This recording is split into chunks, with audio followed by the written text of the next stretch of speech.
Thank you very much, Mr. Amitabh joining us today, Mr. Mayank joining us today. It's a very interesting discussion which we are going to have today. I think after strategy, there is a word which is prevailing across the globe is called something called AI. Not even people are saying properly artificial intelligence. Everybody started saying AI now. According to me, I think both from an organization perspective, government perspective, and many of the socio sort of organizations are banking on artificial intelligence as such.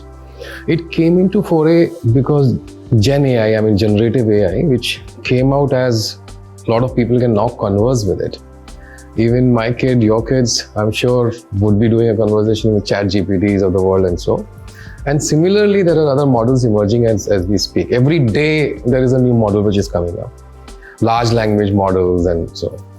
And using that, people are sort of forecasting and speculating that it's going to impact us across the globe. Just like the internet impacted us in an era in 2000. And in 2011, we are talking internet things, and now we are talking AI. And all of these together is going to create the biggest industrial revolution we have seen across the globe. With this as a big promise, I've definitely introduced yourself from an organization perspective, and would like to know your viewpoints. What are your viewpoints? What are your thoughts across the world? I'm going to start with you.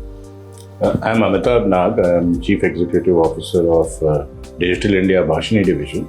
It is an independent business division under Digital India Corporation and Ministry of Electronics and Information Technology. We are the implementing agency for National Language Translation Mission, which has been recoined as Mission Bhashini. Right? And what we are trying to do here is our fundamental job is to transcend the language barrier, means bridge the language barrier and go beyond to ensure that the benefits reaches to the last mile. And our motto is to make the society inclusive. When you make the society inclusive, it gets empowered, right? And that is basically by ensuring that we don't have language as a barrier for education, collaboration, innovation, discovery, and our day-to-day work. So we have to be pervasive in the sense that we have to get into every possible dimension of our daily work environment so that it is, the language does not remain a barrier. It's a mammoth exercise, I'm sure, and specifically like country like India, where language, changes every sort of 100 kilometers, I would call it. It's going to be a task of its own. I'm going to come back to you, Mr. Amitabh, with more questions on it. Thank you for being us today. I'm sure introduce yourself as well from an HPE perspective, but also talk about your viewpoint on the AI front. Thank you, Shalil, for inviting me. My name is Mayank Chaturvedi. I head the public sector sales at HPE in India. I am director there, and my role and responsibility at HPE is to drive HPE's business value proposition in the public sector segment, which is to do with the central government, state government, a lot of other research institutes. Our point of view on AI is that we are seeing this world changing fast. They're fast becoming AI driven. And in fact, we have an access to a survey which was done by an agency, which had contacted various governments across the world on the AI adoption. And with that survey, we came to know that North American countries seem to be leading the AI adoption because they are actually implementing AI operations in the many real-time areas. European and Asian countries are also not far behind. Sure. They have also, adopted AI, and around 50 governments across the globe have either developed an AI strategy or are in the process of developing the AI strategy. I think you've thrown some good numbers, Mayank. 13 trillion is at least 5 times to many other countries' GDP, I would call it this way. Yeah. So it is a huge promise. And whenever I think technologies have promised us, more or less they have delivered on that. Whether it has taken a little more time or a little less time, it depends on how the adoption has been. I'm coming to you, Amitabh. I think you said Bhashini and breaking the language barrier across the board. AI is not new. I mean, though people are saying generative AI and etc., I think it's been there for ages. It's there. And why do you think that combining the capabilities of artificial intelligence now that we have the large language models, with Bhashini as one of the objectives coming up, right, is the right sort of combination, is the right way to move forward? Yeah, so of course, as you said, AI has been there for very long. Language translation has been there in some form or the other for pretty long. People have been using automation or computers to do the language translation. And Gen AI, in some form or the other, if you talk about reasoning engines, you talk about analytical engines, there are some amount of flavors of that in Gen AI also. Now, what are we at the end of the day servicing? What we are trying to do is that we are trying to build solutions. Private sector is building the solutions to increase the reach. Yep. Go to more people so that more people can use them, buy them, pay for it, and the commercialization increases, or to reduce the cost. And True. That again requires communication. Getting across to the places where the labor is cheap, where the things are available, and you need to communicate it all through. Now, whatever we do in Gen AI currently is limited by the data which we have on internet, and which is predominantly in very few languages. Yes. And those languages, when you are trying to use Gen AI in those languages, you obviously need to translate to reach the last mile and ensure that it is understood by the last people. So from that perspective, Bhashini with Gen AI is a right combination, because it is able to translate to the last mile. I'll give you an example. Please. We have deployed a chatbot for farmers for Ministry of Agriculture, along with Ministry of Agriculture as partners. Now, PM Samman Nidhi has a direct benefit transfer at a periodic intervals, right? And that transfer may or may not reach all the 9 crore farmers who are supposed to be supposed to get it. Even if 1% do not get it at the right time, or do not have a challenge in some form or the other, Sure. It is a 9 lakh whopping number as far as people are concerned. Now, for them, the chatbot actually does, it helps the farmer to ask a question in his own vernacular language, saying that bhugtan nahi mila. I'm using Hindi for better understanding. Absolutely, yes. Right? Saying bhugtan nahi hua, and after some authentication, the machine would be responding to say that okay, आपका भुगतान नहीं हुआ क्योंकि आपका आधार number account से link नहीं था, या आपका जमीन की पंजीकरण में कुछ प्रॉब्लम है. So all of that is actually now done. So it's a combination of translation, automatic speech recognition, Sure. text to the text to text translation, because the backend systems are in a language which is not the native language which was spoken to, and then finding out the reason from the database, and then communicated back by changing the language to the language in which the person can understand. So your entire cycle of a grievance redressal is managed through these multiple hops. So translation is an important activity in that situation. I'm sure you heard what Amitabh has been saying, Mayank.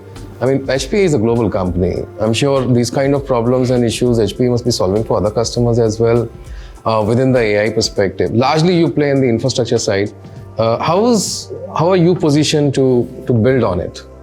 So, Shalil, first correction. Okay. We're not limited to infrastructure. We are Sure. beyond that. Okay. And that is what we have been transforming for the last 5-6 years. And Okay. I'll try to break that so-called myth possibly as we move ahead in the conversation. Please.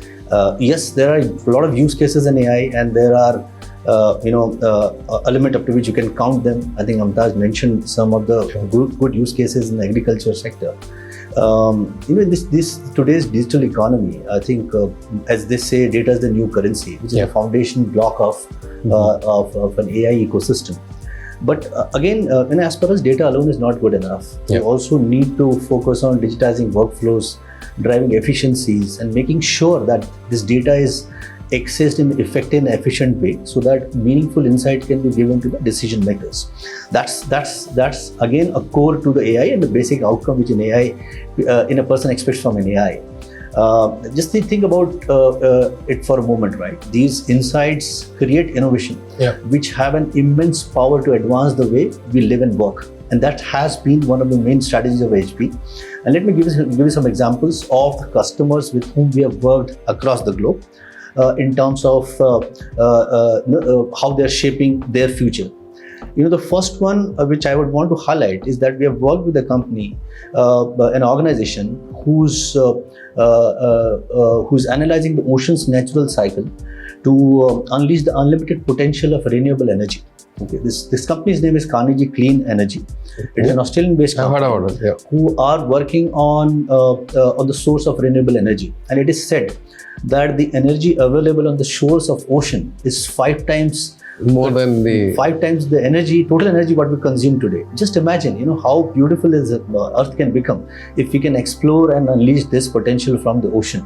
We're working with them. We have actually given them an analytical platform and also, of course, the supercomputers to achieve what they want to achieve. The second company which I want to highlight is to do with powering the real-time decision making to make this autonomous driving safer than ever before. Yes. This company's name is Zinsiact, who are into self-driven cars. They perform. They made the models, which is today analyzing thousands of petabytes of data, and which are supposed to do 10,000 safety simulations every second. And that's the type of humongous platform which is needed, the compute power which is needed, and the analytical platforms, and of course the AI platform, which we have actually collaborated with them. The third one is to do with NASA when they have sent a space-borne supercomputer in the International Space Station to study the harsh conditions of space. You'll be happy to hear that this supercomputers today is delivering 1 teraflop, which is 1 trillion transactions per second, to do edge analytics in this space. And there are multiple use cases. They are just the highlight, the major ones which I have highlighted. You can reinvent the healthcare to extend people's life by giving them more and productive, healthy living. N number of use cases are there, but yes, AI is everywhere, and there are people with whom I'm sure everybody must be working to ensure that they achieve what they want to achieve. It is amazing to hear all of these examples, right? And we want to be there as leapfrog and as a country like India. And I think what Amitabh said makes sense, because we may have this kind of a technology which says that, okay, I'll give you sort of extend your life because the healthcare is given to you, but I only understand vernacular language. So I need to understand how to go about it. Even if I have to follow a diet plan, I need to know what diet plan is. I mean, I can't read the diet plan in English, right? If I am only requiring a language there.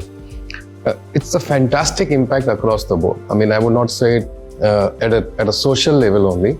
I think it's an economical level impact.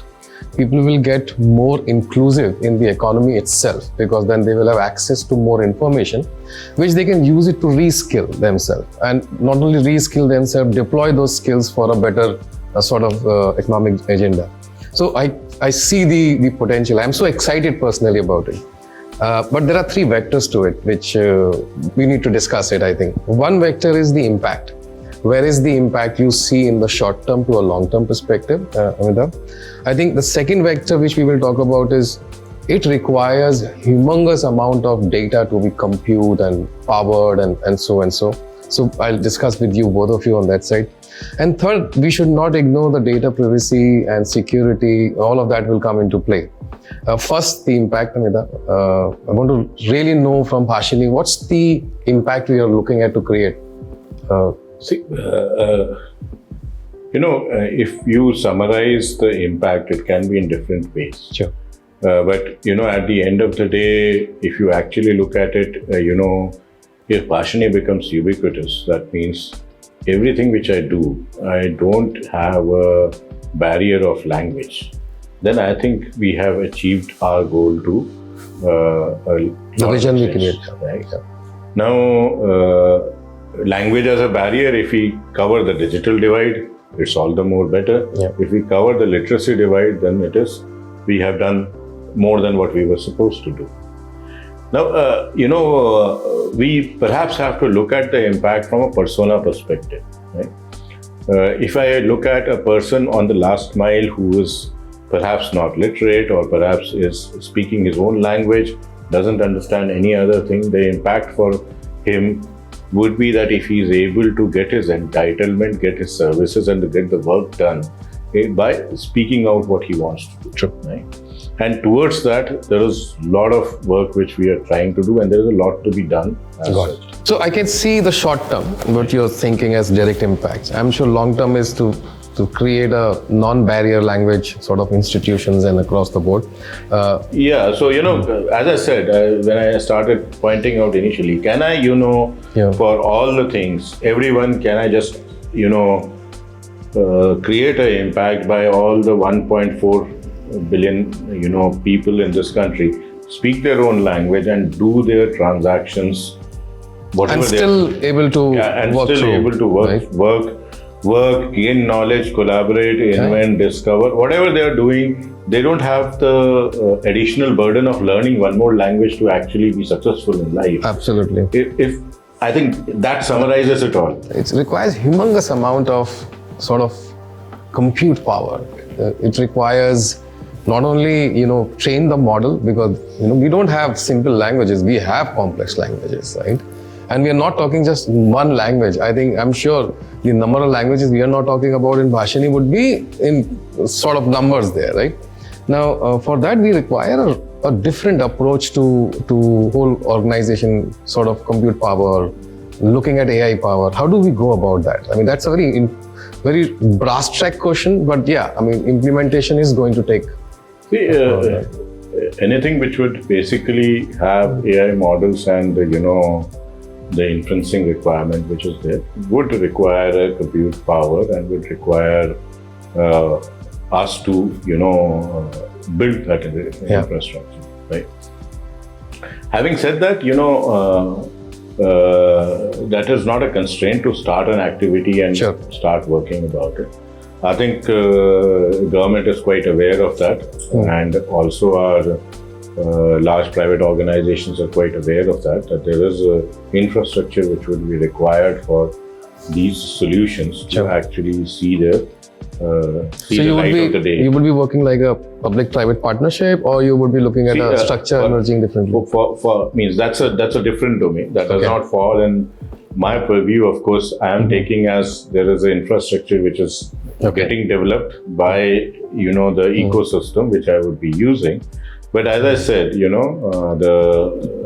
the system is aware of that and is working towards that to take it forward. So obviously it's a huge setup, and government will not be able to do everything is also clear. So there's a work which is going on. Absolutely. These requires supercomputers. Let me say this way. I'm sure your experience from working in other geographies as well as in India. In India also you've been working for quite some time. And I'm sure you work with government and other departments and states and central governments a lot. But this is a very different animal, right? You've been worked system of records and all that. But this animal which we are talking about is one training of a model would require at least thousands of variables to be trained real time, right? We are not talking CPUs, GPUs, we always talk these days, right? We're talking about. What's your viewpoint? I will come to the security part in the last, but I just wanted to understand what's your viewpoint on that side. How do you solve? Yeah, I think, you spoke, thanks for highlighting the fact that in infrastructure and computing is important. And yes, that's a reality. See, the AI is not about LLM alone, right? Because, of course, LLM is the main force which will eventually deliver AI. But there is a lot which is going behind the scenes, which will run and train these large language models. AI ecosystem is a convergence of many technologies. True. And the core to making a successful AI ecosystem depends on some of the foundational technologies. Number one, I think, is data, which I've covered in brief earlier in the conversation. Data, as you know, is a foundation block of AI. And there are enough and more proof points to establish the fact that data is going to be the fulcrum for all the transformation and innovations you're going to see in the years to come. Becoming data-driven today is not a necessity. It's a matter of survival. as our CEO says, that very soon you will see the value of data being mentioned as an asset in the balance sheet of every organization, and that's the importance of data, which all the organizations are giving. So to have an effective AI ecosystem or efficient AI ecosystem, one needs to have a very robust strategy on data acquisition, on data analytics, and data security, which you also touched. Yeah. We have made all our innovations on our storage solutions, whether it is to do with storing the data or managing the data or protecting the data or analyzing the data. We all have all the solutions around them, which will give you a platform to do that analytics and also maintain the security of the data. The second point is very important, which is supercomputing, right? These AI models will not run on the normal computers which you use in the data center. Such kind of vast models can't run. Yeah. That's right. Eventually, AI is an HPC workload. It's a high performance computing workload, which we have been doing for many years. Yeah. It typically needs an exascale system. Exa is 18, which means a computing power of 10 raised to the power of 18 transactions per second. That's almost equal to the capability of a brain, of a human brain, right? So that is the type of exascale system what you would be needing to run and train these models. We have been doing that lot of HPC workloads, and I think that today the fastest supercomputer in the world, which is 1.6 exaflops, is built by HP, and we have the strong prowess of building such petaflops or exascale systems across the globe for last 3 or 4 decades. So supercomputing is important, and we've been doing it. The last, which is also important, is energy efficiency. Imagine the type of energy which is needed to run those supercomputers. I was about to say that. Right? It is, and we are talking of some 30 terawatt, which is equal to the annual energy consumption of a country like Netherlands or Sweden, right? So it is humanly impossible to kind of manage those supercomputers if you do not bring those innovations. Air-cooled systems definitely is not going to serve the purpose. It has to be liquid cooled systems, which will bring and deliver a PUE of 1.0. This is a power utilization efficiency, and those are the liquid cooled systems which we are focused on to ensure that these HPC or AI workloads are running successfully and give the right solutions, keep the energy in control, and also keep your energy bills within the respectable. So nice. It's amazing to see that. But dichotomy is always there. We have these public cloud players coming up with us today in country. I think, and there is no other player left in the country to be entry. I think most of the players are doing the businesses. How do you think this world is going to work together? So I mean, the public cloud, what you say is correct. I mean, but the problem what we're seeing with our engagement with the government is that the problem of data security or data sovereignty, right? Not everything can go out. Forget out from the country, but from the data center also. That is one thing which we've been hearing from the government, and that is one part of it, the data security. The second part, not all the workloads and applications today are in public cloud. Only and it's a very open fact that only 30% applications today which organizations use are on public cloud. The remaining 70% are not, because of the different issues, right? Because they are mission critical, or they have legacy issues, or some of the latency issues. They can't be put in public cloud. So this creates an uneven operating model. Half of the applications are on public cloud, and 70% are not. So how to bring this 70% applications, or how to bring this cloud experience to the remaining 70% applications? You don't have to go to public cloud for that, because we are bringing cloud to you wherever you are and wherever your applications and data live. And we bring cloud to your main data center, or a remote data center, or a center of data which is there in a remote office. Whether there are 2 locations or 20 locations, small or big, we will bring this cloud to you wherever you are. And it's simple math, right? It's easier to bring this cloud to your data rather than you sending your data to the cloud, because you get into the security and other issues also. So that's what we have been innovating on, which is called the Green Lake model for us. And with that model, we can actually set up the cloud in the government premise, and to ensure that data doesn't goes out, and that is built as per their design, as per their choice. Fantastic. sort of last part of our discussion, and I talked really a big challenge today, and we have the law almost there, right? I mean, data protection law is almost there now. Department should sign up any time, I must say. If that bill comes up, I think we are looking at a very different data security issues and data privacy issues coming to all of us.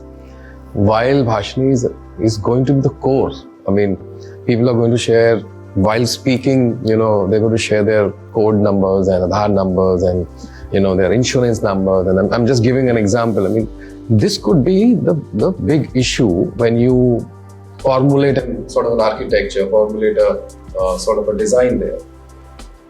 What's your viewpoint on that, and how are you sort of thinking around it?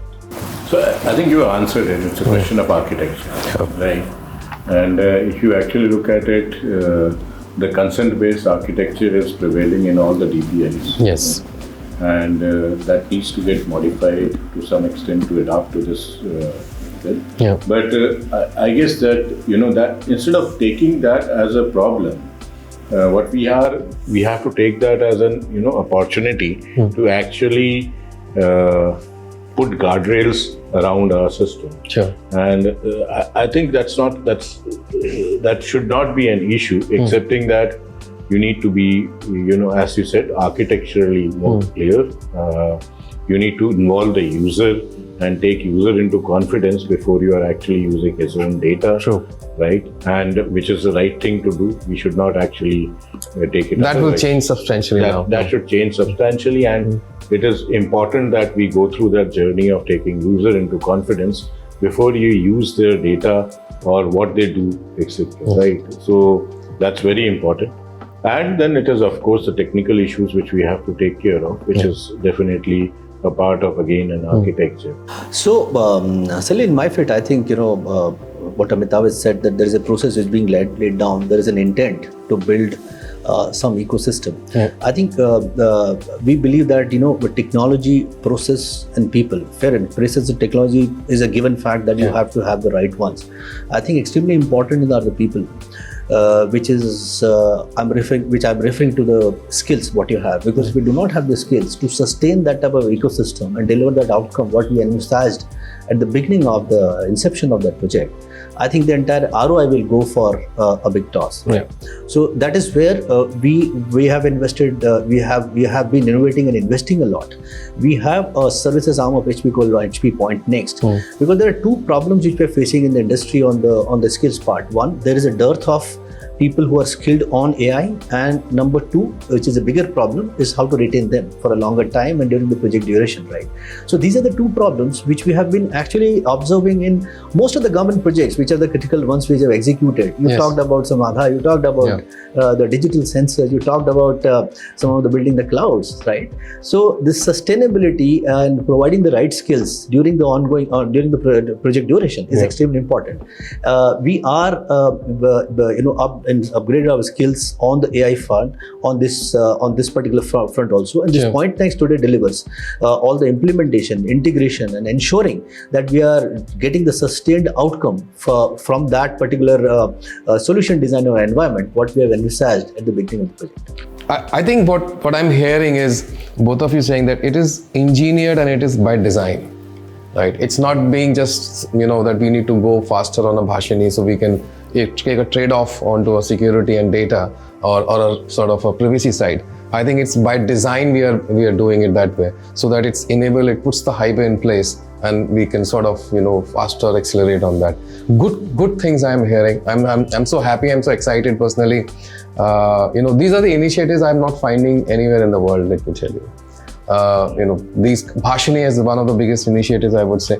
It's very unique, very innovative in nature. Looking at a problem which country has. I mean, this is not a problem which Western world had it. I mean, they have taking cue, and sorry to interrupt actually, taking cue from what you're saying, that this is being done uniquely in the country. See, Bhashini has obviously, uniquely in the country because it's trying to challenge ourselves to bring in those 22 languages. And mind you, would like to, highlight what we have traversed through as far as challenges is concerned. About half of our languages do not have digital data. Yes. And AI models require digital data for training. So we have built up an expertise to collect digital data, not anywhere done in the world till today. Yes. That expertise is actually working. The second thing which we have done is about getting, the fact that we have worked with about 70 odd research institutes to build this AI model. Fantastic to hear of that. Great to see, and my best wishes going forward, and to you as well, Mayank. And I'm sure, all of these people need to come together as an ecosystem to make it a big success. I always believe in that. With this, thank you very much for the time. It's been a pleasure and an honor to have you today. Thank you. Thank you, sir. Yes. Thanks.